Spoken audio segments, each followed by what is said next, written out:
Thank you. Hello. Hi, everyone. Hi, you guys. Hi. Hi. wait, do the sci-fi.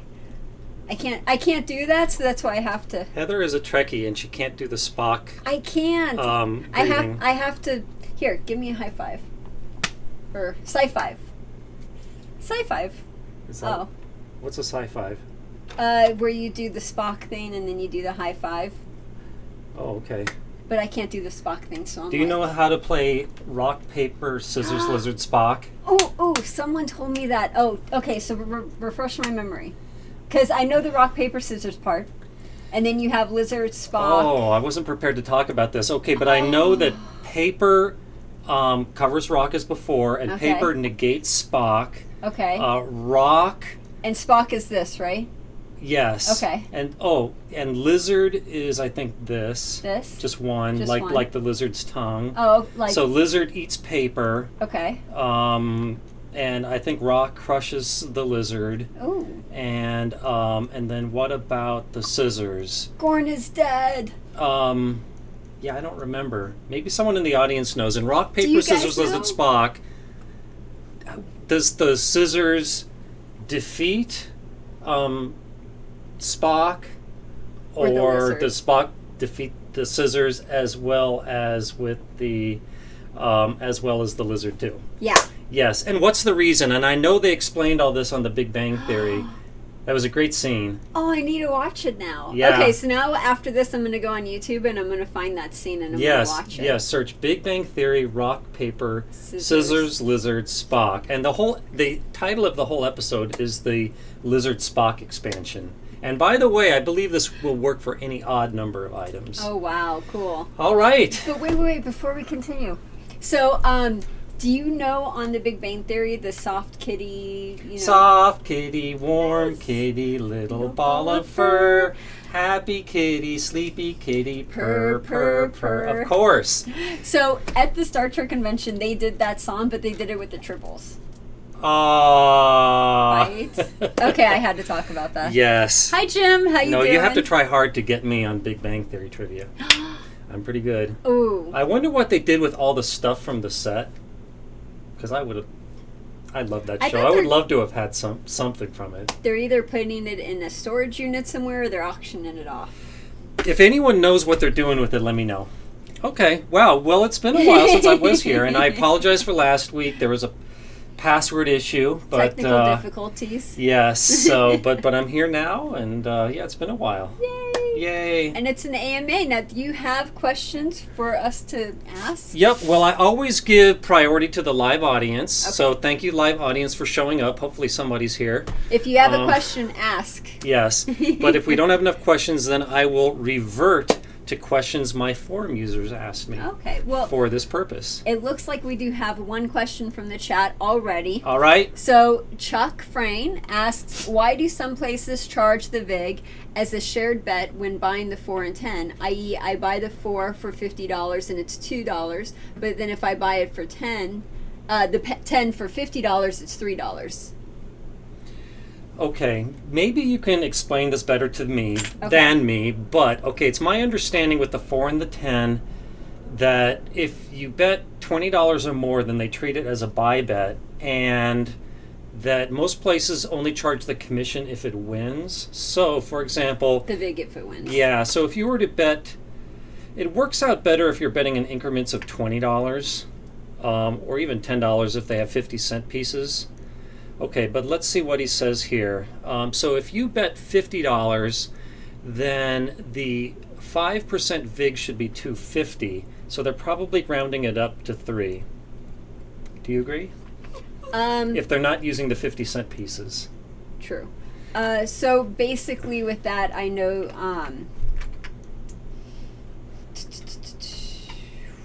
my mind just went blank. I love it when that happens. Live streams! Hello! We cannot edit this. Welcome! Okay. Oh! Live streams! Hello! Okay, let me go fix that real Lights. quick. Pip didn't want us to do a live stream.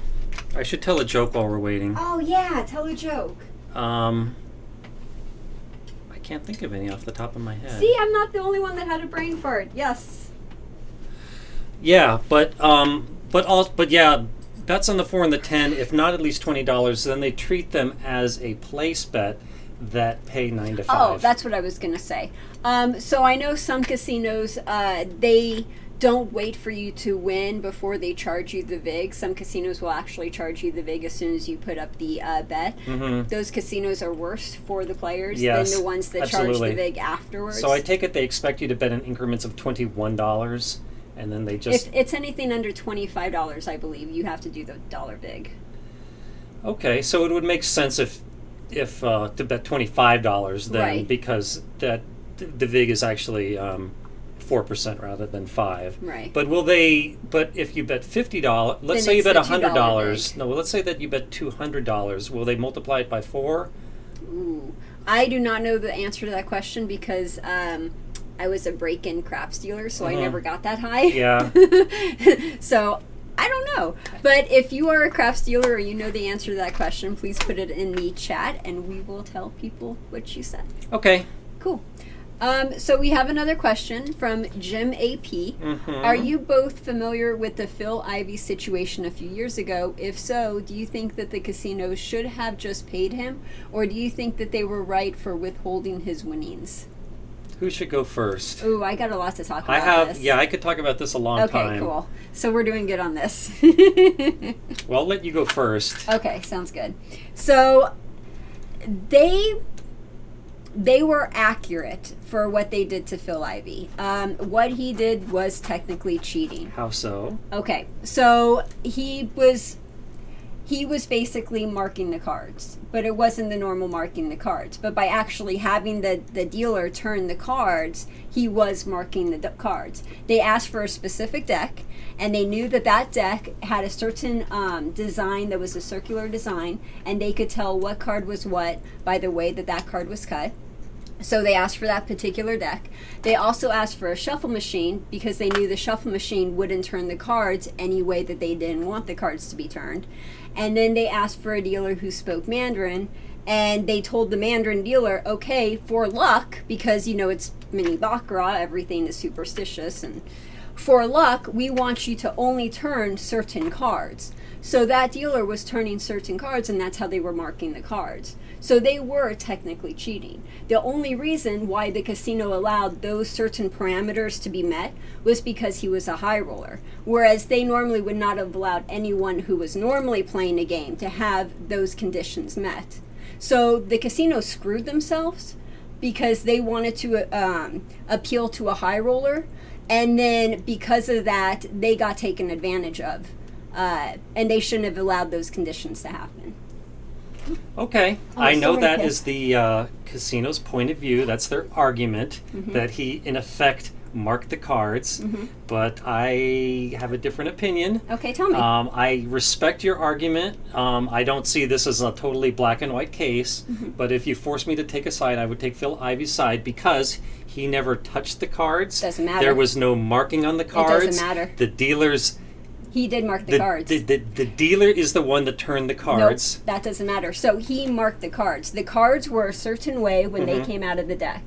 He did some action that had that card turned. Even though he did not physically touch that card, he talked to the dealer and he told the dealer when to turn the cards. So he therefore was using the dealer as the tool to mark the cards. But that doesn't mean you're not marking the cards. The cards are still marked. If you look at the shoe and you know what card is coming out based on its markings, you have therefore successfully marked the deck. Well, we basically have a disagreement about the definition of the word mark, and these cards here are not vulnerable to edge sorting. They are.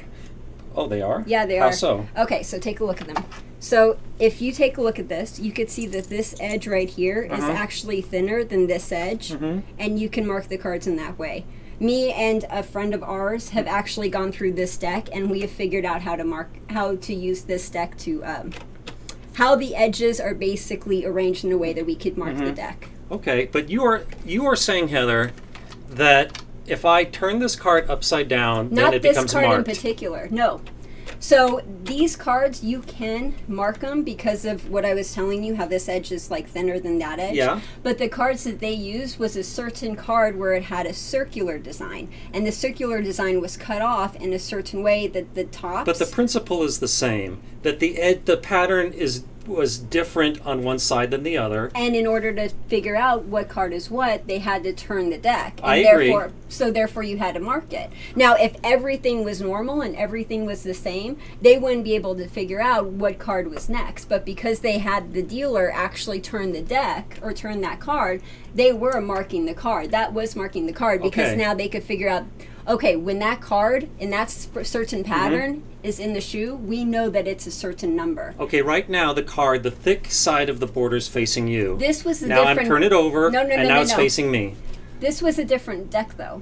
They had like 3 or 4 different types of decks that they Yes. were using, and Phil Ivey was like, we want this specific deck because it's specifically easier to mark the cards with this deck than it is with any of the other decks that they have.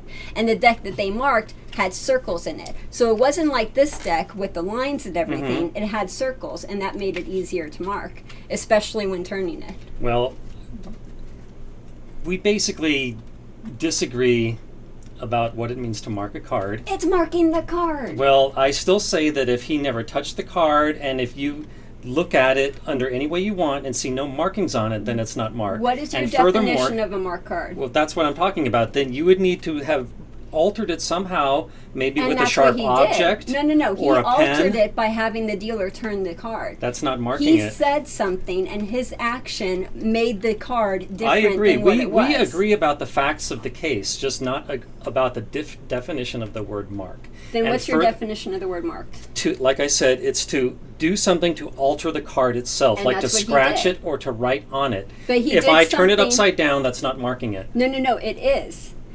Okay. You are doing something to mark the card so you know what that card is. Okay. You Well- don't have to physically mark the card in order to know what that card is. If you're turning it and you could tell the difference between the two, and she could, you are therefore marking the card. You don't have to touch it. Your actions are still turning the card or having the card turn, and they're still marking the card in that way. If he wasn't marking the deck, he wouldn't have walked away with all that money. Well, I would like to add that the casino should have known that if Phil Ivey agree with that. is sitting here in front of me betting millions of dollars, I agree. there is something amiss, and we better find out what it is. No, I completely agree And with they that. first and we should say we are going to deal the absolute cleanest, most procedural game, Which they and we didn't. say no to any special requests. That's what they should have done. and yeah. Yeah.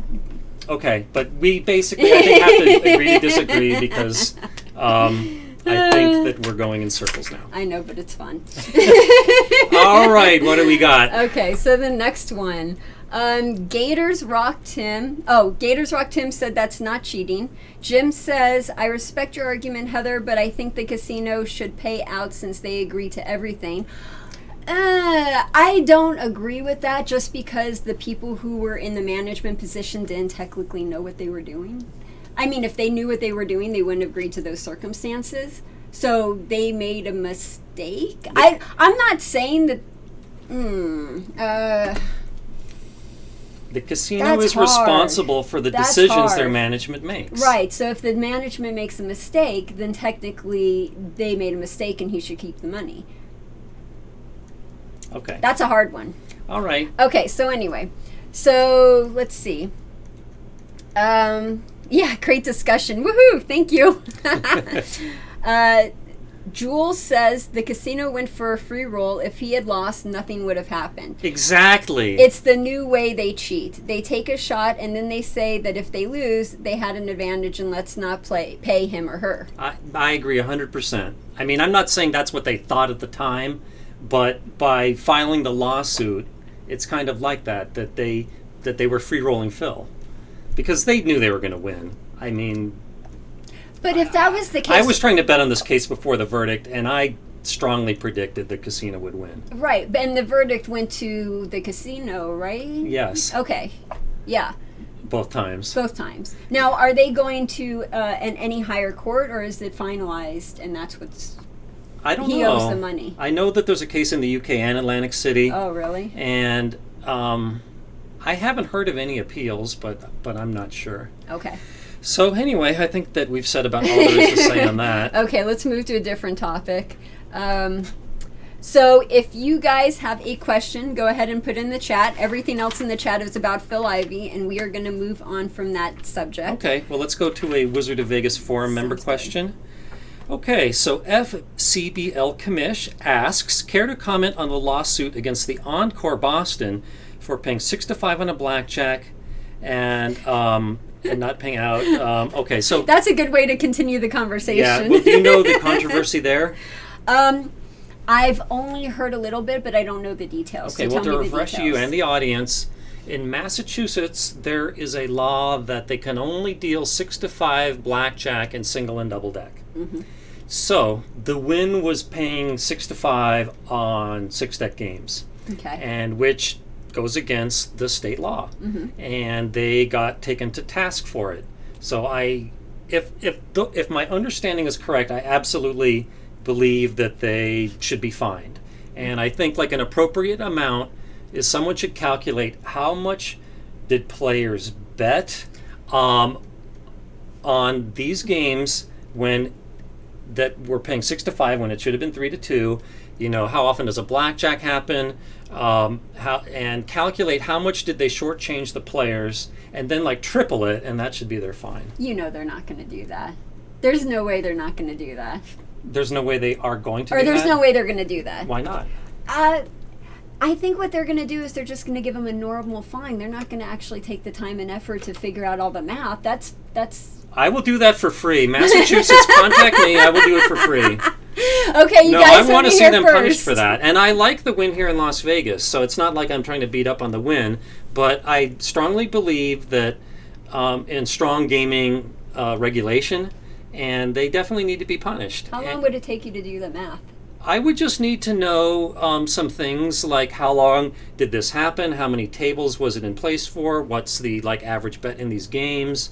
Just some basic thing, and the math would really be quite easy. Okay, so you could do it in the morning or something? If I had the right information, I could do it in 5 minutes. Oh my God, that's awesome. But it might. So you guys got to contact him. But it might take a lot more than 5 minutes just to get the right information. But okay, so if anybody's watching, email this too.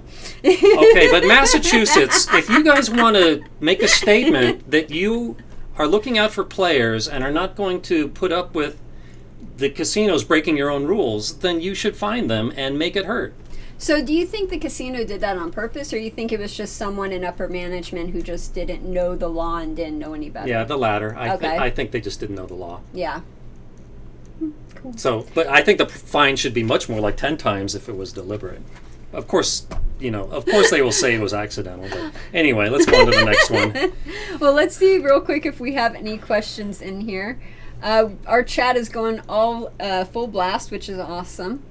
So, Happier Times Coming says, isn't state gambling responsible to ensure patrons and the casinos follow the law? Yes. Especially the casinos. Because it's up to the casinos to make sure the patrons follow the rules, but it's up to the gaming control to make sure the casinos do. Right, which makes me wonder how long it was going on for before they figured it out. Definitely. Yeah. And let's see here. They're not going to get fined because the blackjack in question had side bets, which the state law defined as a non-standard blackjack, and hence 6 to 5 is allowed. Oh, give me a break. Sorry to burst the bubble. No, putting a side bet on the game doesn't make it not blackjack. It's a blackjack variant. It's not even a blackjack variant, it's blackjack with a side bet. It's a blackjack with a side bet. A blackjack variant is where they change the fundamental rules of the blackjack game, like Spanish 21 and blackjack switch. That's my terminology. But they don't pay 6 to 5 on those games. So would blackjack switch, you could do 6 to 5 on that, or Super Fun 21, you could do 6 to 5 on that with the multiple deck shoe. Here in Nevada, they can kind of do whatever they want, but right. Yeah, I'm not. I don't know what they're doing in Massachusetts, but I think that if they took a game like blackjack switch, they would probably say this is not conventional blackjack, and that 6 to 5 rule would not apply. Okay. All right, let's go on to another one. By the way, first, hi Joe. Okay, so if sometimes you have sometimes mentioned being behind the scenes, helping out APs who have discovered glitches at casino games and need help maximizing. How often does this happen, and does it take up a lot of your time, and is it profitable enough to mention? Yeah, it's not it makes up a real small percentage of my income, 5% at best. Mm-hmm. But sometimes players will find a play, an advantage play, but it's rather mathematically complicated. And in those cases, if they contact me, I am available to do the math and tell them the value of a play and how it should be played. And that's what I did with this online bonus thing in Atlantic City, where when a player started with a new account, these slot machines started in exactly the same state for everybody, and it was a positive state. And these are on games like Ocean Magic, where the game doesn't always pay the same percentage. It depends on the number of wilds on the screen left from the previous spin. So it's rather complicated. I think we talked about that before. But yes, I am available to hire to players. So how can people get a hold of you, and what is your average? What is the average amount that you charge? I charge like from $200 to $300 an hour. So please don't bother me if you only want to pay me $20 for 10 hours of time, as most people do. But yeah, a good way to reach me is through my website, Wizard of Vegas. Okay. And sign up for an account. Mm-hmm. And if you want to send me a private message, then send me a private message, and I will see it there. So go to wizardofvegas.com, mm-hmm. and it's the forum, and then sign up for the forum, and then send you a private message. Yeah, and you can also send me an email through wizardofodds.com, but and what's that email address? You fill out a form. I don't want to say my email address on the live stream, but you fill out a form, and if it's something that's meant for me, then the staff will kick it back to me, but it could take a while. Okay, so it's wizardofodds.com, and then you go to the contact section, fill out the contact form, and he will get the email. Yeah. And I should say there's a few casinos that I'm friendly with that hire me for other things, and I would not do anything that presented me with a conflict of interest, but I would say that only about, maybe 3% of casinos would I feel a conflict of interest over. Okay, sounds good. Okay. So there are no more questions on the live chat. So if you guys have any questions, go ahead and put it in the chat, and we will go to your question first. So one of the forum questions, and this is an interesting one, should it be legal to smoke weed in casinos? I think that it should be legal for them to have a weed smoking area, like on a balcony. It should be outdoors, and it should be clearly marked that this is a smoke-friendly area. Wouldn't that be the same thing as the lounges, which is something our government just basically denied or put down, or what's the word I'm looking for? What do you mean? Didn't pass. What do you mean by lounges? They were going to do those smoking lounges. You mean cigar lounges? No. Over at the dispensaries, every dispensary or some dispensaries would have a lounge. In the lounge you could smoke or eat edibles or that kind of a thing. And then it was up for a vote, but the government didn't vote for it, so it didn't pass. What was the reason against it? Oh, goodness. It was something silly, too. I don't remember. I just remember thinking, seriously? Yeah, so you're still not allowed to smoke in public here in Las Vegas. You're not allowed to smoke in the hotel rooms. You're not allowed to smoke in public. You're not allowed to smoke at the places you buy it.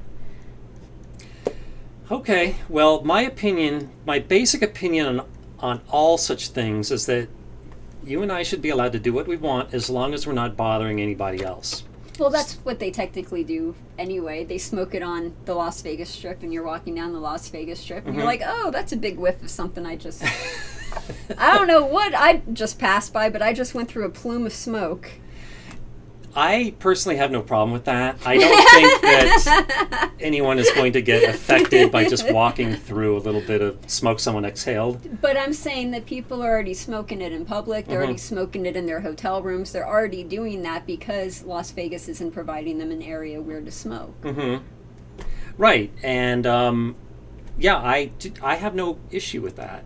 But getting back to the lounges, I would say that I think that casinos should be allowed, like I said, to have a smoke-friendly area, and should be for cigarettes, cigars, weed.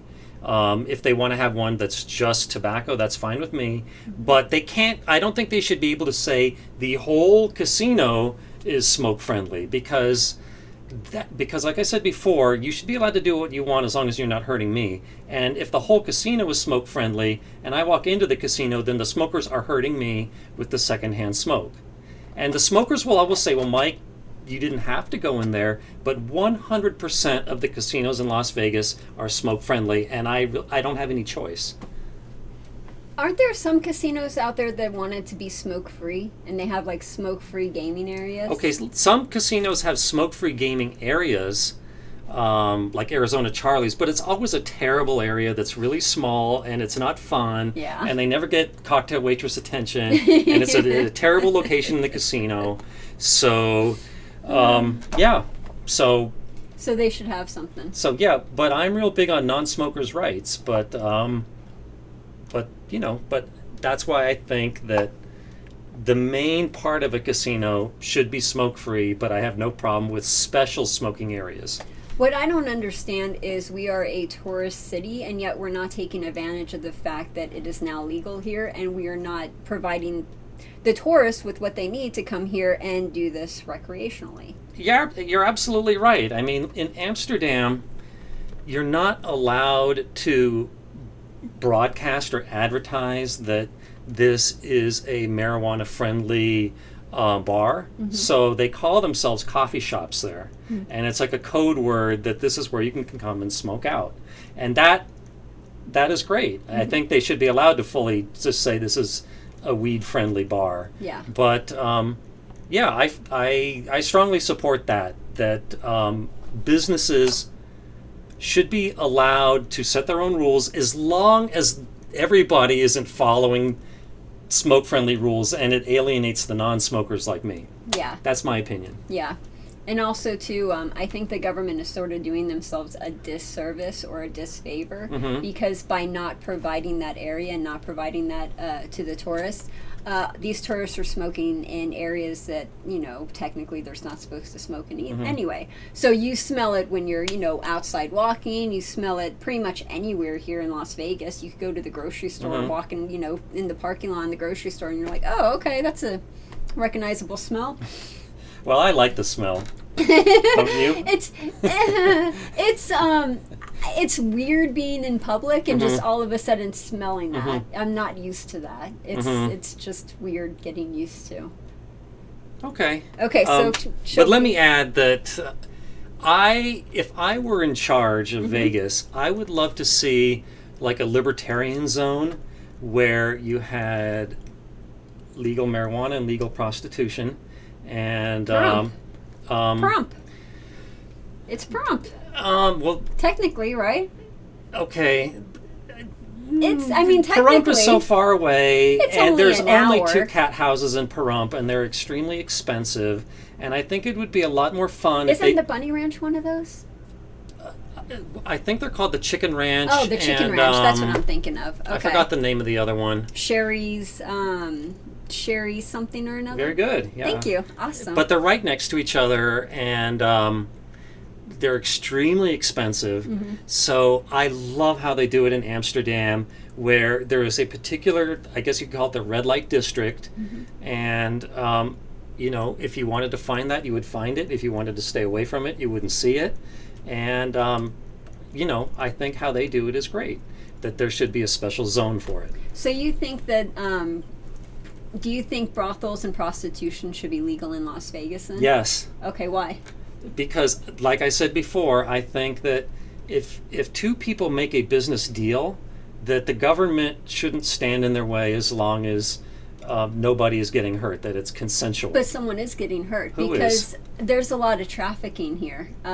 Las Vegas is one of the big areas in the southwestern area where we have a lot of trafficked girls or trafficked people, and they use the brothels to traffic those people, and those people are harmed. Okay, number 1 of 3 points okay. is that Okay, I said that it was a consensual agreement. Okay. And if a girl is trafficked, she is like being forced to say yes to the agreement, in which case it's not truly consensual. Okay. Okay, number 2, if it were legal and regulated, they would be able to police it much better than if it's illegal like right now. Fair enough. And number 3, I would bet you that the brothels in Nevada, the legal ones, never see this, because I bet there's all kinds of regulations, and they will check the girl's age and her and whatnot, and interview her to make sure that she's doing this on her own free will.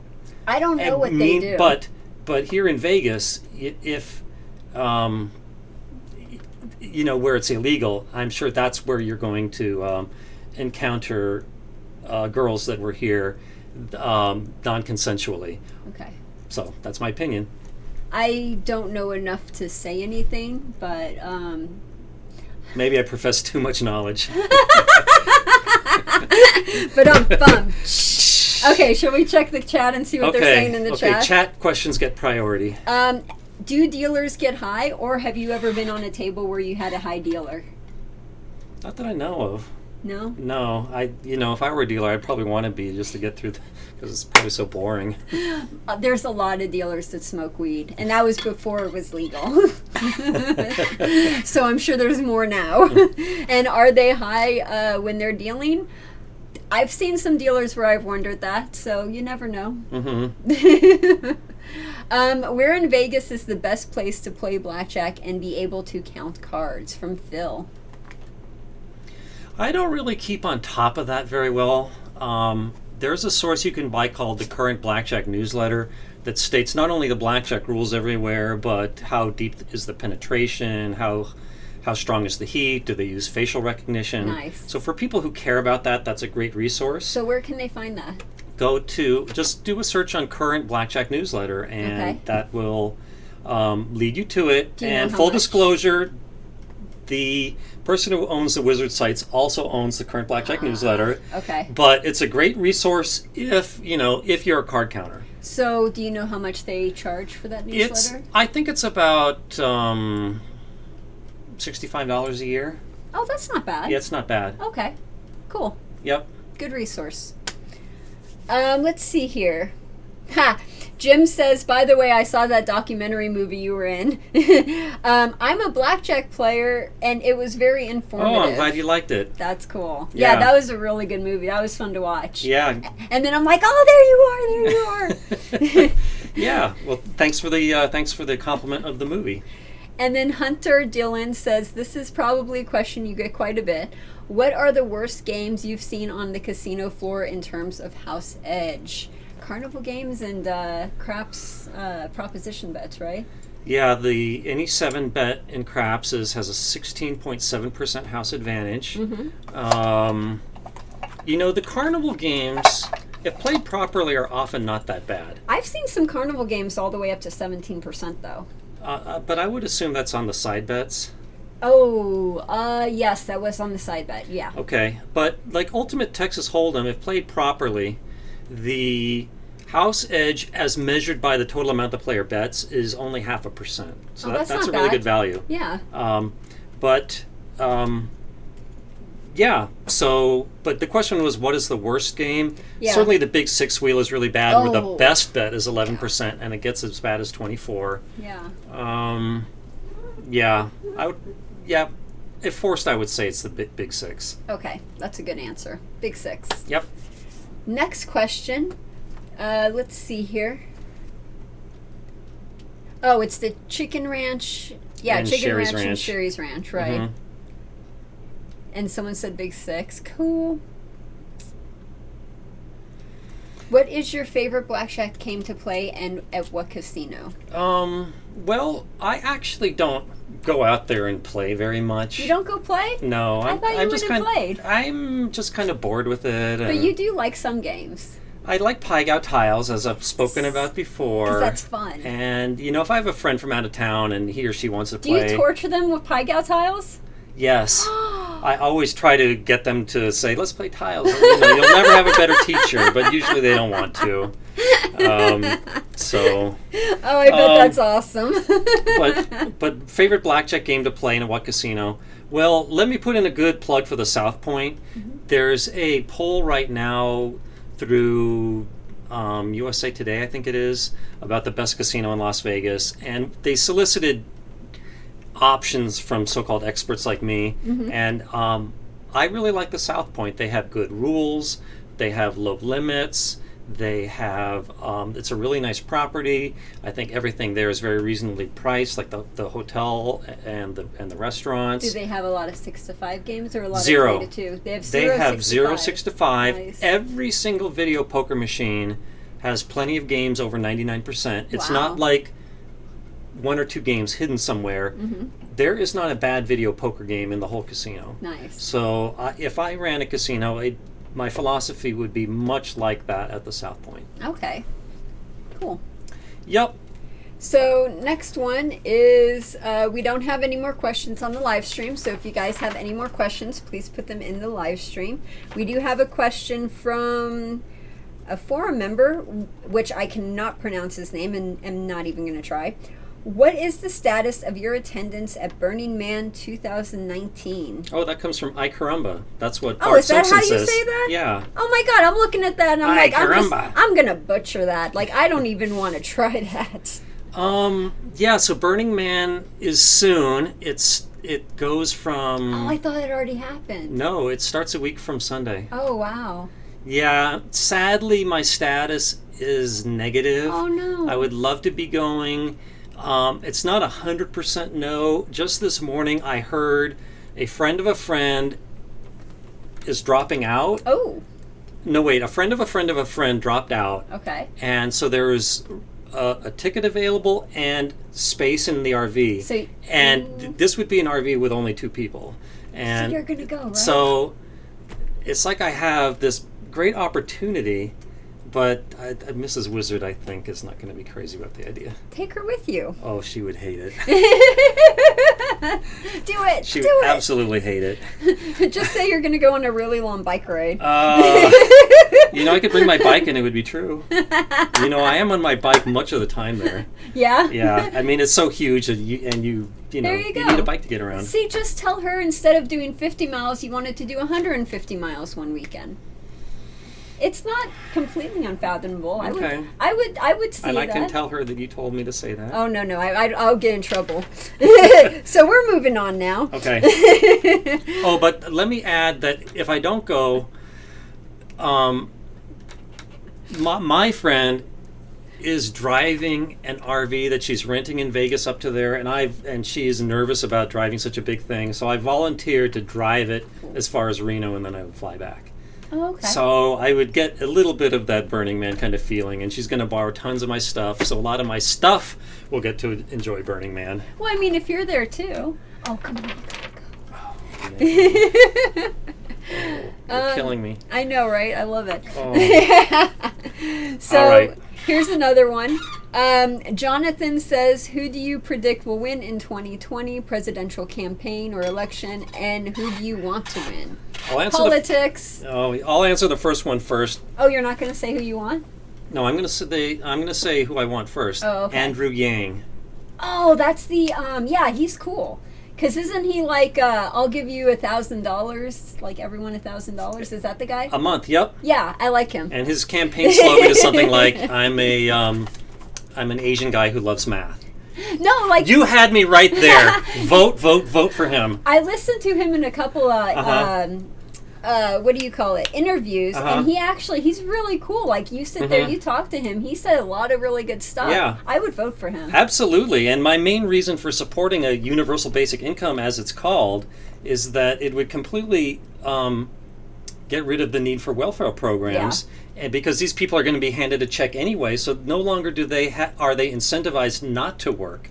So they're going to be doing, there's going to be new businesses cropping up. People are going to be doing their projects. They're going to try to, they're going to be using that money in the economy, and it's going to help the economy. It's absolutely. A really all great these idea. welfare cheats are no longer going to be rewarded for not working. They're now going to be rewarded for working. That's going to be all this more productivity in the economy, and it's no longer going to be rewarding people for making mistakes, but rewarding them for hard work, which is what I'm trying to achieve.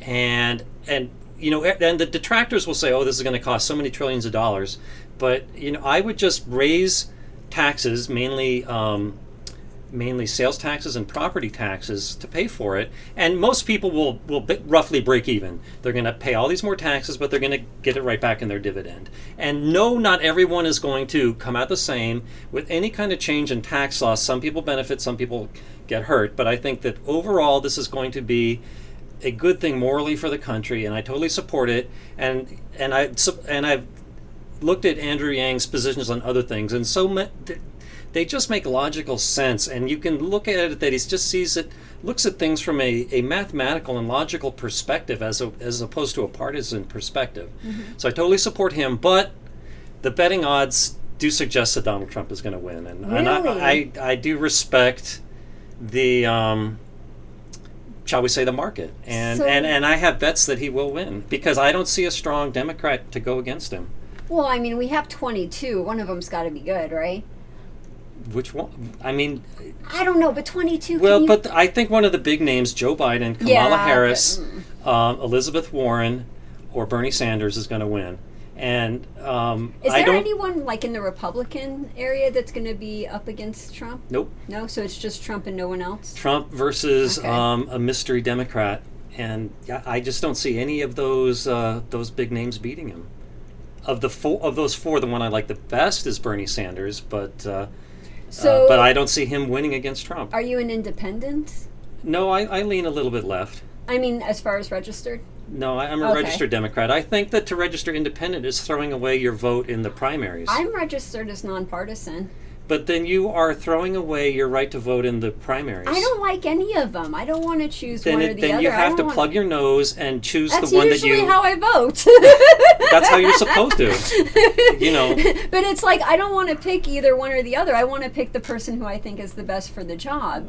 But if it's a competitive election, then I would say you're throwing away your vote if you vote for a third-party candidate who has no hope. I don't think that it's right that just because I am registered as nonpartisan, I shouldn't be allowed to vote in the primaries. I think it should be like some states where if you vote in the primaries and you're not partisan or you're independent, you can either pick one or the other. Like you can't. Yeah, go to I agree both with of them. that. You have to either do one or the other. You should be. If you're independent, you should be able to pick which primary you vote in. Now, and that's what I would do. In Las Vegas, Nevada, we're a little weird, right? Because we have caucuses. Yeah. So do you know how that's different? Because I know it's like it happens in a school, or there's like a voting, or people get together, and it's like this whole township or something. But I've never experienced it before, and I don't know what it's like. Do you know what it's like? Yeah. Okay. Well, the bottom line is the same thing, but what they do is they... So I did it at Palo Verde High School, and they tell you to go to a classroom.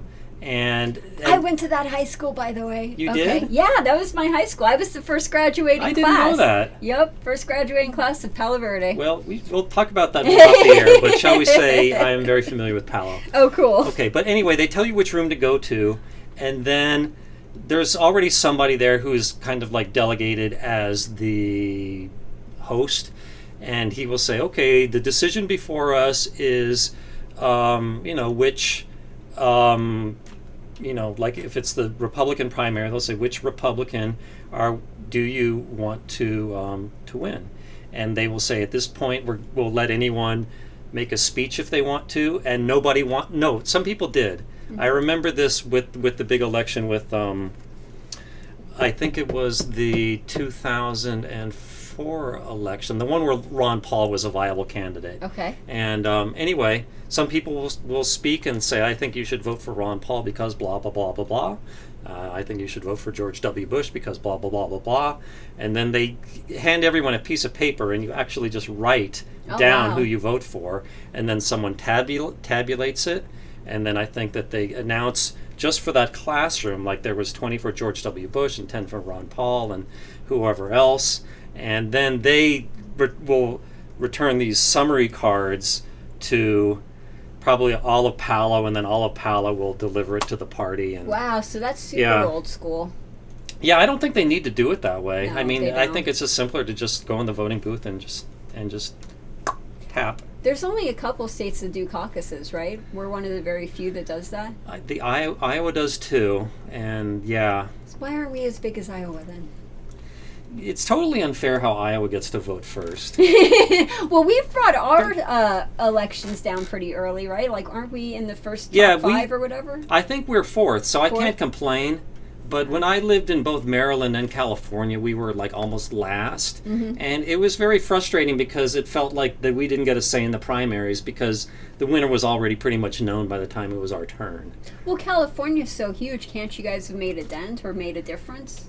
Only like in the primary between Barack Obama and Hillary Clinton was really close, and that didn't get decided until the last states. And I think California is what won it for Hillary Clinton. Okay. But in most elections, somebody just comes away as the clear leader, and there's no hope of catching up. Okay. So I think that everyone should just get to vote at the same time. Sounds good. That's my opinion. Boy, Shall we move on? Yeah. Let's move on from the politics.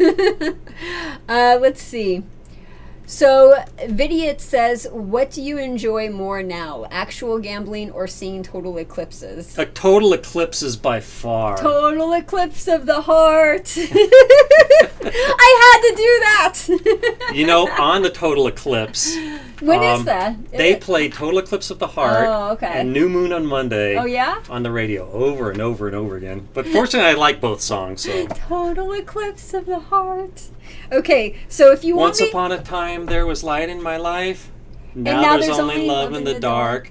I don't know what to do. I'm always in the dark, blah, blah, blah. You know that way better than I do. I do not know that And song. that's a total girl song. And I really like it. That's awesome. But by the way, worst video of the 1980s is that song. The music video? The music video for Total Eclipse of the Heart is so stupid and so bad.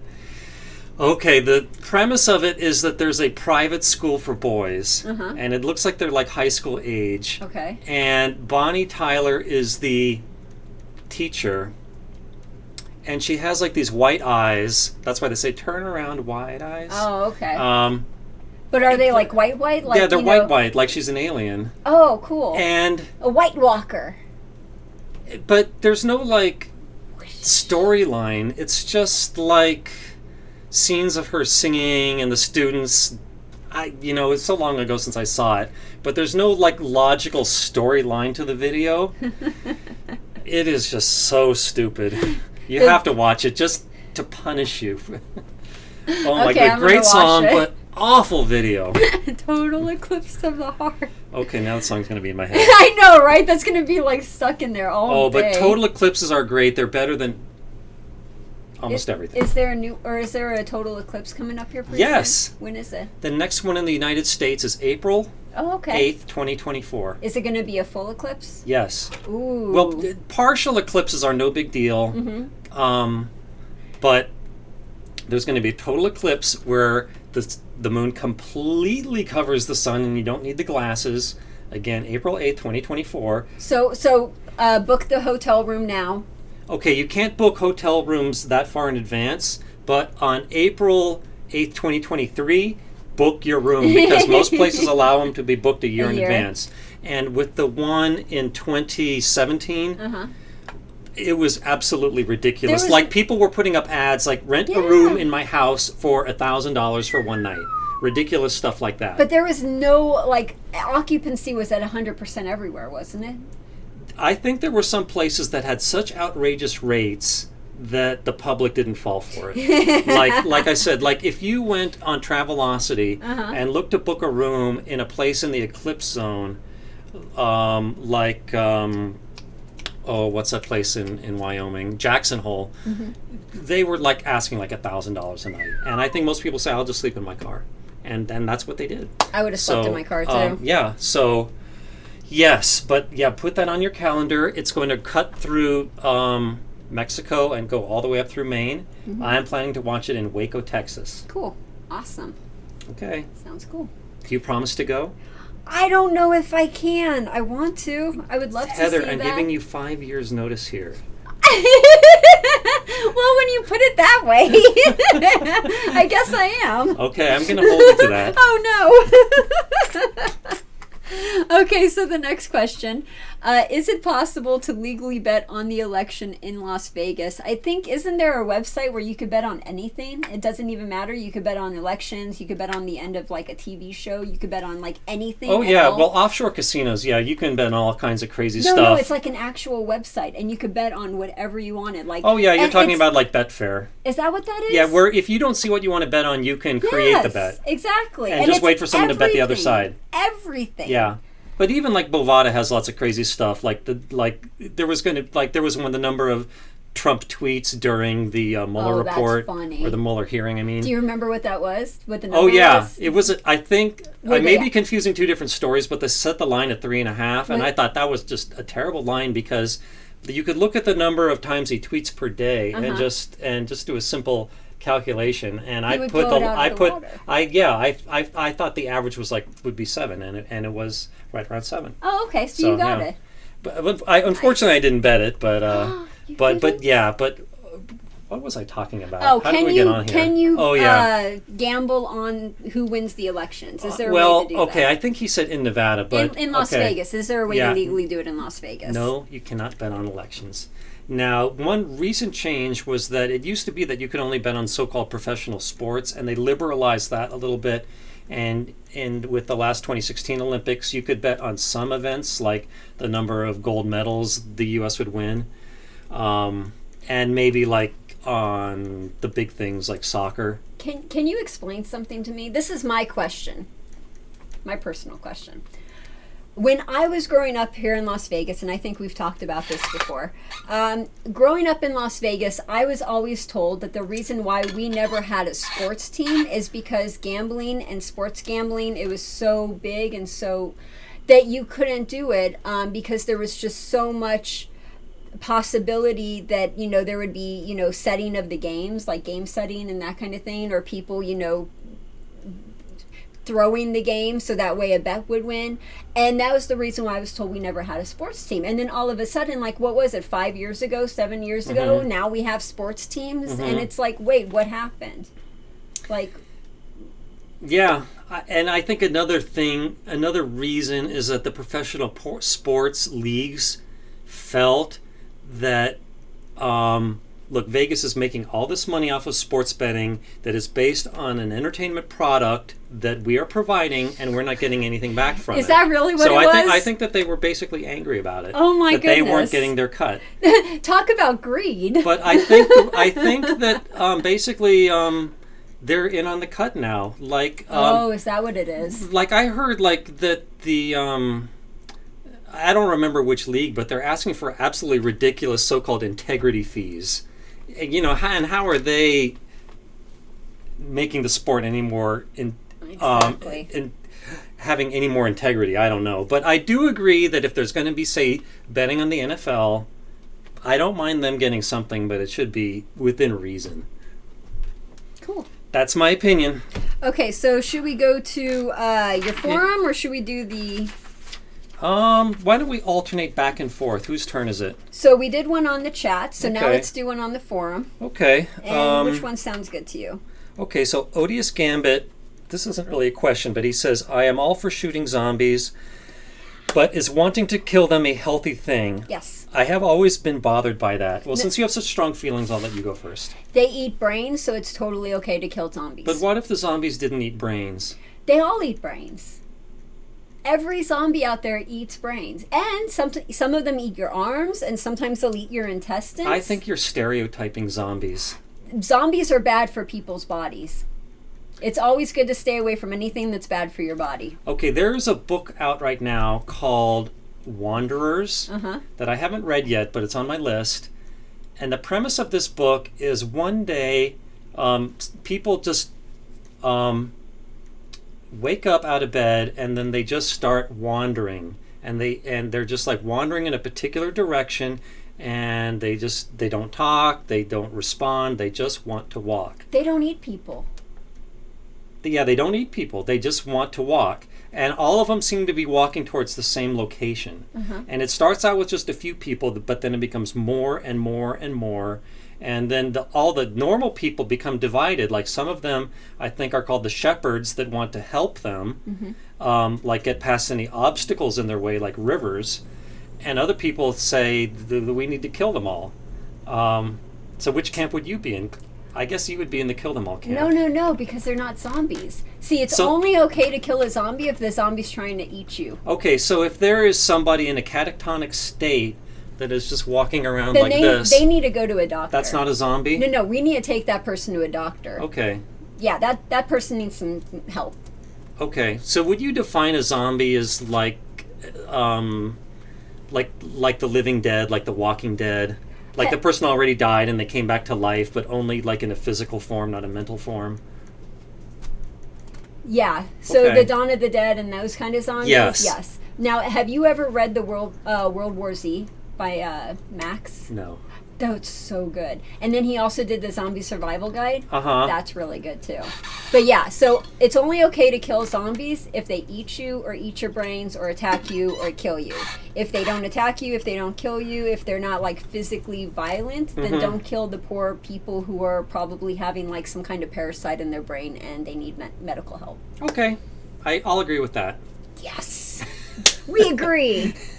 Cool. Okay, it's the live stream's turn. Okay, live stream's turn. Let's see live what we audience. have. A lot of people saying hi. Hi. Hi. Let's see here. Same question, pretty much. Same question. Oh, we're almost out of time here. I know. I'm trying to pick a really good question. Okay, that's sort of a good question. Jim P. I mean, it is a good question. I don't mean to, insult you or anything. Jim P. asks, with sports betting, what do the numbers mean when it says -25 or plus 150 in terms of how much you can win, and how much do you need to bet? Okay, so that's the American format of doing it. It's and his example is -125 or plus 150. Oh, so I'm sorry, what I that said that means, wrong. yeah. Okay, so the Oops. plus 150 would imply that it's an underdog, and that means that if you were to bet $100, for example, and your team won, that you would win $150 plus get your original $100 back. So your win would be the $50. You would get your $100 back, and then you would win $50. No, you would win 120. You would win 150 plus your original bet back. Okay. So when you presented your ticket, they would give you $250. Okay. And then with a negative one? That means that you're betting on a favorite, and that so in the case of -125, for example, if you were to bet $125 and your team wins, then you would only win $100. And so if you had that ticket, then they would present you with $225. So does it always go back to 100? So if it's negative, say 225, then you have to bet 225 to get 100? Yes. Does it always go back to that 100? Yes. Okay. And so it's always relative to what a $100 bet would do. And of Okay. course you don't need to bet, but the proportions are the same. So. Okay. We got one more question from the chat, and then we're pretty much good on the chat after that. I just want to say two things before we get to that question. Happier Time said that the zombie thing we were talking about, it sounded like a girl he once dated. I thought that was pretty funny. And then Silver Hunter says zombies are an oxymoron. Living Dead, which one is it? Come on, pick one. Choose. Indecisive here. So I like that. And then the question that we're going on is Airplane, and he says, are you going to show new table games? And Cutting Edge is coming up here, right? Yes. So are you going to do new table games like you normally do? Yes, we're going to do, assuming you're available, we're going to do plenty more videos. I would love to. And, yep, and I'm also giving a talk there this year. Oh, wow, you Yep. are. Mhm. Can I see? Sure. Good. Because I Yes. want to watch your talk. I will sneak you in if I have to. Yes. Yes. Oh, I'm so going to look forward to Well, that. now I'm going to be even more nervous about it. I don't really know what I'm going to say yet. But You don't? You don't have your topic or anything? Well, it's going to be on the new table games and Okay. So it's basically on the math of the new table games. just the math? Because you could talk And about talk so in much. general. Usually, What casinos look for, Yeah. you know, what you have to try to do when you're trying to make a casino Yeah. game. Yep. I'll go into all. Well, I'm going to talk about existing games as opposed to what should go into a new table game. But yeah, that's going to be my thrust. But I'd love to get audience questions because I think that keeps everyone more interested in the talk. I can't wait. I'm going to ask you some questions. Oh, sure. Yes. Yep, so I guess we're out of time. Yeah, we're pretty much out of time. Did you want to do this one last one from the forum? I think we just had one last one. Okay, so Odious Gambit also says, I was surprised Michael had duck and cover nuclear war drills as a kid. This was talked about on the forum. I thought those got dropped everywhere by the time he came along. Okay, so... no, absolutely. So I was born in 1965, and I would say that the Cold War ended in the Reagan administration towards the end of it. But before that, everyone was like worried about nuclear war, and they thought, I could die any minute. And it was a tangible fear. And so I specifically remember in elementary school, which would have been in the early 70s, they had a special alarm code. I don't remember the pattern, but if it was this pattern as opposed to the earthquake pattern, here's what you were supposed to do. And this went on all through high school. Now in high school you didn't have to go through the drills, but sometimes they said, okay, the teacher would say, okay, I have to read this about what to do in the event of a nuclear attack, and all I can remember is don't look at the mushroom cloud. But so when you were a kid, you guys had fire drills, earthquake drills, and nuclear war drills. I don't even remember the fire drills. I'm sure there were, but it was the earthquake ones and the nuclear war drills that for some reason stick in my mind more. And you can go on your desk and cover your head like that, and that's about all I remember. And also I think that there was another pattern in the bell that meant for everyone to gather in kind of the common space. So now that we're having all of these earthquakes, and here in Las Vegas you can actually feel it. When we had the earthquake here, I didn't go under my table, I didn't go in the doorway, I just walked around. Why am I drunk? I don't know why I'm drunk. I didn't drink any alcohol, but I don't understand why I'm drunk and everything's moving. I don't get it. So I think the people here in Las Vegas need to know what to do when an earthquake happens. So what do we do? Do I just automatically dive from my table, or what do I do? Okay, well, as someone who grew up in Southern California, I know a thing or two about this. Yes. Okay, well, first of all, when the second one happened, I was dancing, earthquake. Here's what a Californian does when we have an earthquake. Yes, because it was just the right amount to make it fun and not dangerous. That's awesome. So, yes. So that's what you do when there's an earthquake. And then I took a little video of the waves splashing in my pool. Oh, cool. Did you put that up? I want to see that. I should see if it's on my camera. I want to see we'll do it after. Okay, Let's sounds get off good. the air. Okay. What was I saying? Oh, yeah. Okay, here's the advice. Okay. If you're indoors, if you can quickly get outdoors, you should. Okay. And be in a place where nothing can fall on you. If you were in a tall building, that would probably be a bad idea because maybe glass could fall on you. Okay. But if you were on the first floor of a short building, I would run outside and just be far away from any buildings. So here we are on a second floor, and this building really swayed. So the people who are living in Fontainebleau or living in one of those tall towers, that must have been crazy then, right? Yeah. So I think it's only. Yeah, I've never been in a tall building like that in an earthquake. But if you're in a situation where you either can't get outside or the outside would be even more dangerous, then you should either go under a really strong table, okay, maybe your blackjack table, or in a door frame. Okay. And yep. Sounds good. So basically you don't want anything to fall on your head. Okay. Cool. And if it's you might want to cover your head, but you know what I like is when you see footage of an earthquake in Japan, and it'll be really bad, and you'll see these these store clerks making sure a jar of pickles doesn't fall on the ground while it's shaking like crazy. They're so used to it. Well, hopefully we don't have to get used to it over here. Well, we won't because we're so far away from the faults. Yeah, that's good.